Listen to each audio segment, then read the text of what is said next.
You're listening to Empyrean's podcast, Benefits and Beyond. This podcast is a collaborative production involving both artificial intelligence and human creators, blending machine-generated and human-curated content. All right, so today we're going deep on high-performance workplaces. Yeah, it's something that pretty much every HR pro is thinking about. Right, exactly. And we've got some research here that digs into, what really makes the company tick. Yeah, for sure. It goes way beyond just, setting targets and hoping for the best. Right, it's got to be more than that. It's really about how do we get people excited to show up every day and give their all. Okay, so before we get into all that, let's define this thing. What are we actually talking about when we say high-performance workplace? Good question. It's more than just perks, right? Way more. Okay. Think about it like this. Imagine a company where everyone's totally in sync. Okay. From the CEO all the way to the newest person you just hired. Everyone gets the company's values. Okay. And they understand how those values actually show up in their day-to-day work. So it's not just like a mission statement on the wall. No. It's got to be baked into the company's DNA. Right, exactly. And when you have that shared understanding, yeah. It creates this culture of trust and transparency. Got it. Where people feel comfortable speaking up, sharing ideas, even disagreeing, as long as it's respectful. There's that psychological safety that lets everyone really bring their best to the table. That makes sense. I mean, when you feel safe and respected, you're more likely to take risks and be creative and, all that good stuff. Absolutely. But okay, let's get practical here. Yeah. Why should companies even care about all this? What's the payoff? Well, the data's pretty clear. Companies with high-performance cultures, they just do better. Okay. They outperform their competitors. Like how much better are we talking here? Significantly better. We're talking higher revenue growth. Okay. Better shareholder returns, increased earnings. Now, that's the kind of stuff that gets executives' attention. Right. But it can't just be about the money, right? What about the impact on the employees themselves? Oh, absolutely. Because if your employees are burnt out and miserable, those profits aren't going to last long.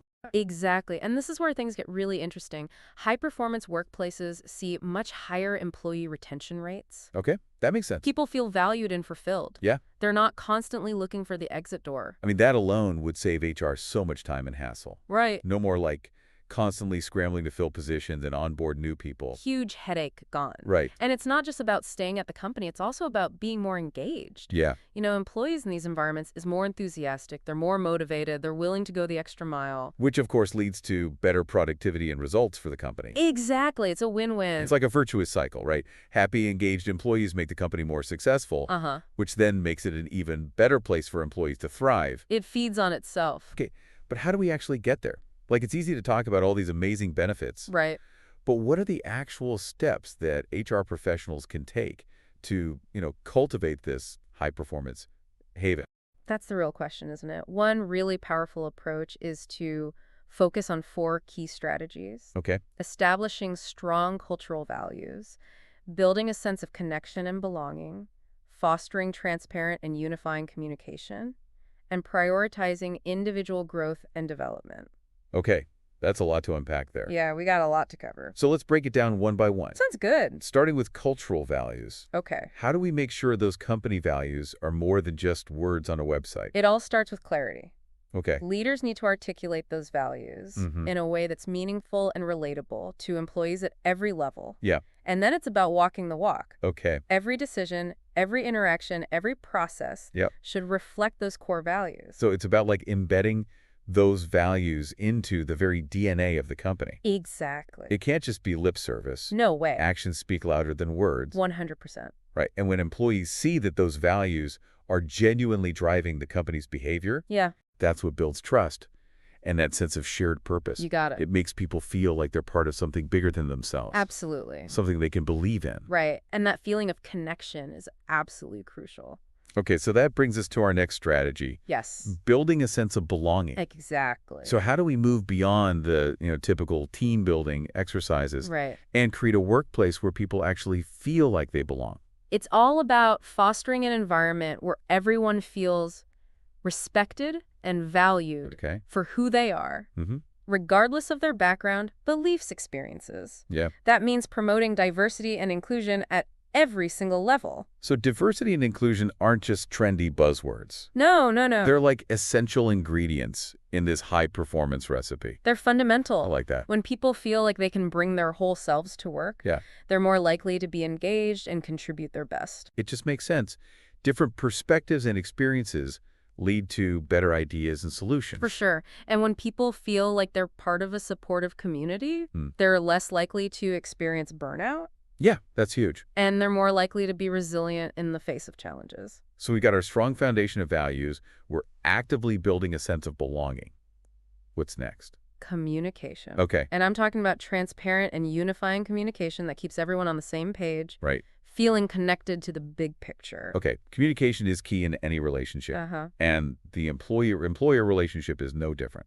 Absolutely. But we're all bombarded with information these days, right? Oh, tell me about it. How do we cut through all the noise and make sure the message is actually getting through? We gotta be strategic. Okay. It's not just about sending out emails and hoping for the best. So what's the alternative? We need to move beyond this one-size-fits-all approach and tailor our communication to meet the needs of our diverse workforce. How do we do that? Leverage different channels, different formats, different tones of voice even. So it's about making sure that the message is relevant? Yes. And engaging for each individual employee. You got it. And it's about creating a culture of open dialogue and feedback. Okay. Where everyone feels like their voice is being heard. So we're talking about two-way communication here. Exactly. Not just top-down announcement. No, it's a conversation. Okay, and that requires a shift in mindset for a lot of leaders. For sure. It's about moving away from that command and control approach to a more collaborative and empowering style of leadership. That's it. So being more of a coach, yes, a mentor,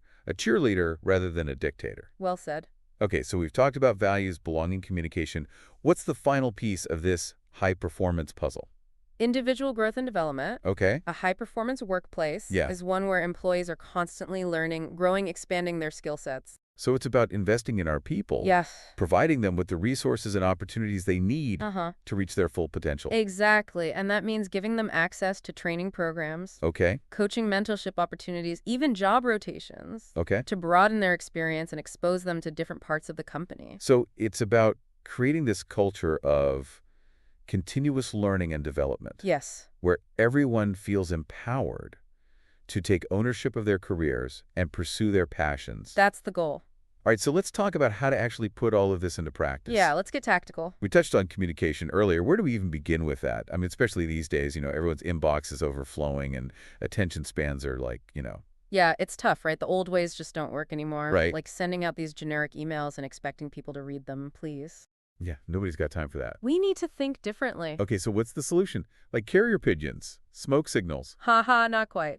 But the key is to make communication more targeted and engaging. Okay. Think about it like this. How do we reach people in a way that feels relevant and personal to them? All right, I'm listening. Okay, so imagine a mobile-first platform designed specifically for internal communication. Okay. Something that delivers information in a way that's digestible, accessible, and even, dare I say, enjoyable. So no more walls of text buried in emails. Exactly. Does it? Instead, think like bite-sized updates, videos, even interactive poll or quizzes. Okay. Make it feel more like the kind of content people actually choose to consume in their personal lives. Yeah, meet people where they are. Exactly. Even with like a fancy platform, how do we make sure employees actually pay attention? 2 words. Recognition and personalization. Okay. First, integrate a system for recognizing and celebrating wins, both big and small. So imagine a new hire getting a personalized welcome message on their first day. Okay. Or a team getting a shout out from the CEO for exceeding their goals. Uh-huh. Those little moments can make a huge difference in how people feel about their work. It's like giving someone a virtual high five. Exactly. Makes them feel seen and appreciated. For sure. What about personalization? How does that play into communication? Yeah, good point. Instead of getting a generic company newsletter, you get updates that are tailored to your role, your team, your interests. Okay. So maybe there's a new training module that's relevant to a project you're working on, or an announcement about a company initiative that directly impacts your department. It's about filtering out all the noise and delivering information that's actually useful and meaningful. Exactly. And that's how you build trust and engagement. Right. It's not just about broadcasting information. It's about creating a two-way dialogue where employees feel like they're part of the conversation. I like it. All right, so we've tackled communication. What about learning and development? Earlier we talked about providing opportunities for growth. Yes. How do we make sure those opportunities are engaging and effective? Because let's be honest, nobody wants to sit through a boring day-long training session. Oh my gosh, I know, right? We need to move beyond those old school methods and embrace more dynamic, personalized approaches. Like what? Give me some examples. Think micro-learning, bite-sized videos, even gamified learning experiences. So make it fun and easy to digest. Exactly. I like that. But how do we personalize learning and development? Not everyone learns the same way or at the same pace. This is where technology can be a game changer. Okay. Imagine a platform that tracks employees' learning progress, Okay. identifies skill gaps, Uh-huh. and recommends personalized learning paths. So it's like a virtual learning concierge. Exactly. That's pretty cool. It takes all the guesswork out of professional development. Right. And makes it feel more tailored to individual needs. It does, but it's not all about technology, though. Right. What about the human element? Yeah, good point. That's where leadership comes in, right? Absolutely. Okay, so let's talk about leadership. What does effective leadership look like in a high-performance workplace? It's about creating a culture Okay. where people feel supported, empowered, inspired to do their best work.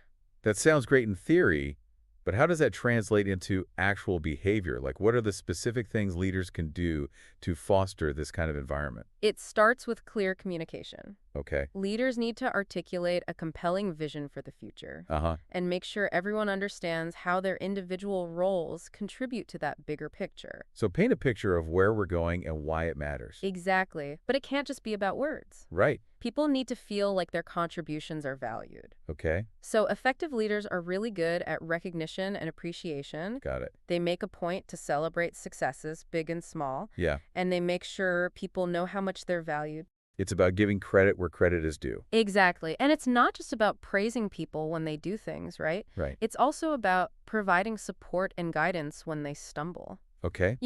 Effective leaders create a culture of psychological safety Yeah. where people feel comfortable taking risks, making mistakes, and learning from those experiences. So create a space where people feel safe to experiment and grow, Yes, knowing they're not going to get punished for trying something new. exactly. It's about fostering a growth mindset, both individually and collectively. Mm-hmm. Leaders need to be role models for continuous learning and development. Okay. And they need to encourage their teams to embrace challenges as opportunities for growth. So it's not about being perfect. No. It's about being willing to learn and grow. Exactly. And that brings us to another crucial aspect of effective leadership: Okay, what's that? empowering others. Okay, empowerment, that's a word that gets thrown around a lot. But what does it actually look like in practice? It's about trusting your team, Okay. giving them autonomy, Mm-hmm. letting them take ownership of their work. Okay. It's about delegating effectively, providing clear expectations, Yeah. and then stepping back and letting people do their thing. So give people the freedom to make decisions and solve problems Yes, without constantly looking over their shoulder. exactly. And it's about providing the resources and support they need to succeed. So be a coach and a mentor, not a micromanager. Exactly. And it's about creating a culture of accountability Okay. where everyone understands their roles and responsibilities Mm-hmm. and feels empowered to contribute their best. This has been so helpful. We've covered a lot of ground today, from communication strategies to leadership A styles. lot to think about. But there's one more piece of the puzzle we need to discuss. Okay. Teamwork. Yes. After all, even the most talented individuals can't achieve great things alone. So true.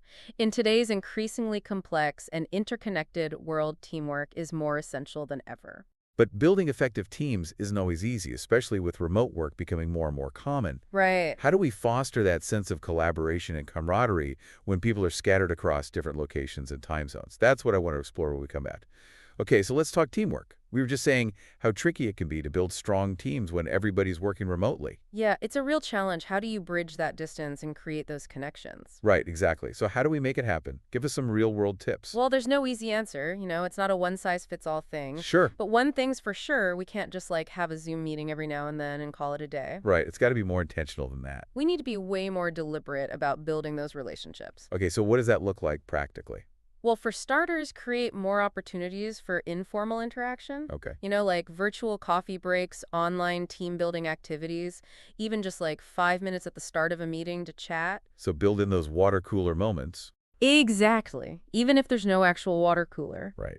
And encourage people to connect on a personal level, Okay. not just talk about work all the time. Makes sense. Maybe you have a channel in your communication platform Yeah. where people can share their hobbies or interests, hmm or you host a virtual happy hour every month or so. It's about building those relationships, right? That's it. Because when people know and like each other, they're going to work better together. They're more invested. And that's especially important for remote teams hmm where you don't get those casual interactions as naturally. Right, of course.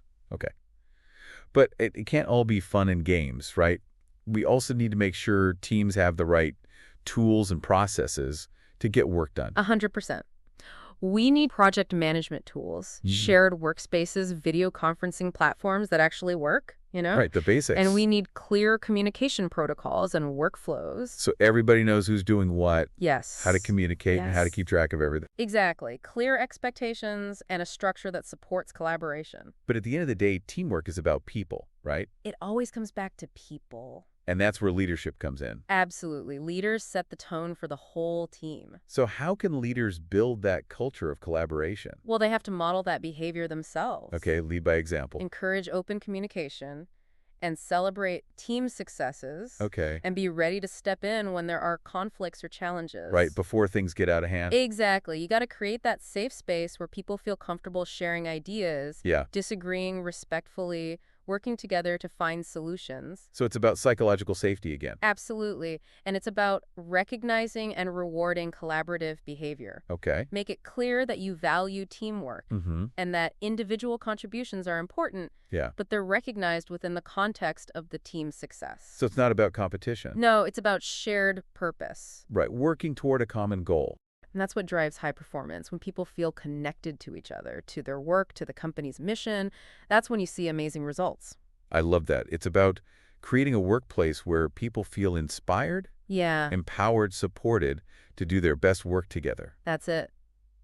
This has been such a great conversation. I feel like I have a whole new set of tools for building a better workplace.